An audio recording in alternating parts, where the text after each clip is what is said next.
ओम श्री गणेशाय नमः। निर्विघ्नम् अस्तु। ओम श्री गुरुचरण कमलेभ्यो नमः। ओम हनुमते नमः। कहते हैं कि आज हम फिर से एक वीडियो बनाने जा रहे हैं जिसमें दक्षिण दिशा के वास्तु दोष और उसका निवारण के बारे में हम थोड़ा बहुत जो जानते हैं उसको हम शेयर करेंगे।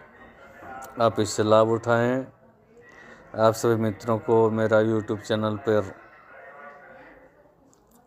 स्वागत तथा प्यार भरा नमस्कार। हम जानते हैं कि दक्षिण दिशा का स्वामी यम है, लेकिन इनका प्रतिनिधि ग्रह जो है वो मंगल है। और अपने घर में हनुमान जी की मूर्ति को या फोटो को घर के मंदिर में आप अगर उनकी आराधना करते हैं तो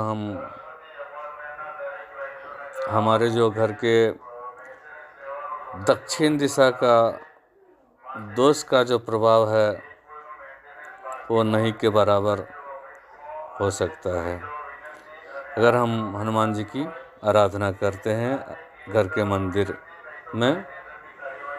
तो हमारे दक्षिण दिशा का जो भी दोष है वे उनकी कृपा से उनका अशुभ प्रभाव हमारे घर के ऊपर नहीं पड़ता है, हमारे मुखिया के ऊपर नहीं पड़ता है।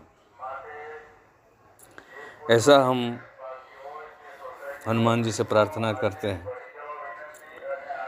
इस भूखंड दक्षिण से जल की निकासी उत्तर दिशा में हो तो अर्थ लाभ होता है और स्त्रियां स्वस्थ रहती है।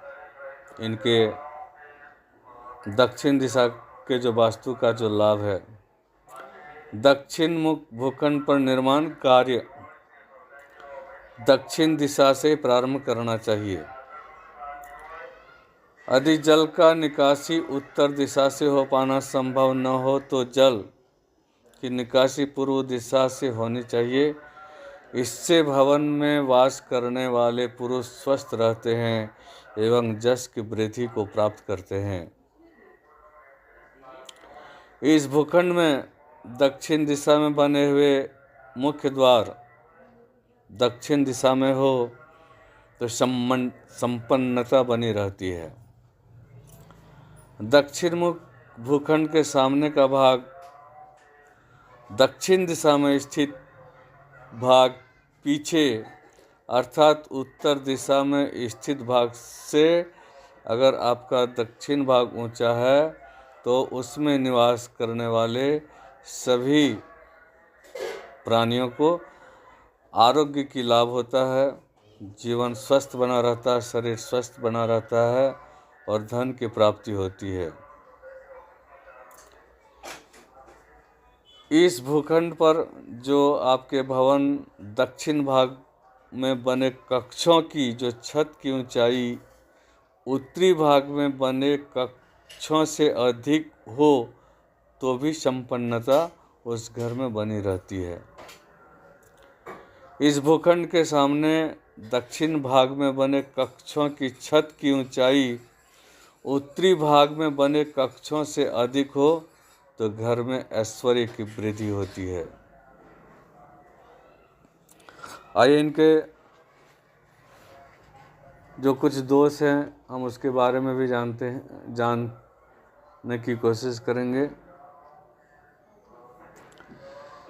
यदि मकान के दक्षिण में अध्ययन कक्ष आप उसमें अध्ययन करते हैं या लाइब्रेरी हो तो उसमें पढ़ाई करने वालों को व्यवधान उत्पन्न होता है।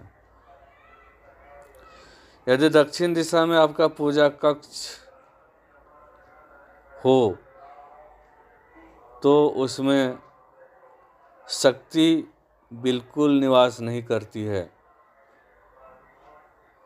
ये सब दिखावा टाइप का हो सकता है। यदि मकान के दक्षिण में दरवाज़ा हो, सामने दीवार या मकान हो तो यह स्थिति शुभ है। अगर दक्षिण दरवाजे के सामने गड्ढा, मैदान या अंधेरा हो तो गृह स्वामी के भाइयों को कष्ट प्राप्त हो सकता है। घर का दक्षिणी भाग गृह स्वामी के लिए महत्वपूर्ण होता है। यदि दक्षिण में कुआं या दरार दीवार में पड़ गया हो या वहाँ पर कूड़ादान हो या पुराना कबाड़ रखा हो तो उस घर के जो मुखिया हैं वो बीमार होने की संभावना बनी रहती है। घर की दक्षिण दीवार अगर मजबूत हो तो उस घर में शुभ फल की प्राप्ति होती है। यदि दक्षिण भाग में खाली जगह, घर के अहाते एवं सभी कमरे हो तथा बरामदों का दक्षिण भाग नीचा हो तो महिलाएं अस्वस्थ रहती है और उस घर में धन की हानि होती है। दक्षिण में जम का निवास माना गया है, इसलिए थोड़ी जगह खाली रखकर निर्माण कराना शुभ होता है, लेकिन इसकी अपेक्षा उत्तर दिशा में ज़्यादा रिक्त स्थान होना चाहिए। दक्षिण भाग के द्वार नैऋत्यमुखी हो तो लंबी बीमारी होने की संभावना रहती है। दक्षिण भाग में चार दीवारी एवं मकान की दीवारें उत्तर की दीवारों से ऊंची नहीं होनी चाहिए, अन्यथा वे अनर्थकारी सिद्ध होते हैं। दक्षिण भाग में ज़्यादा अगर खाली स्थान होने से आर्थिक हानि होने की संभावना हो सकती है। इसलिए अगर इस तरह का दोष है तो अपने घर के मंदिर में हनुमान जी की आराधना करें, पूजा करें। अपने घर के दक्षिण के द्वार पर अंदर और बाहर गणपति जी को लगाएं, वहाँ स्थापित करें। दरवाजे पर मंगलकारी तोरण लगाएं, इससे आपके दक्षिण दिशा के अशुभ प्रभाव से हम बच सकते हैं या हमारे ऊपर अशुभ प्रभाव नहीं पड़ेगा।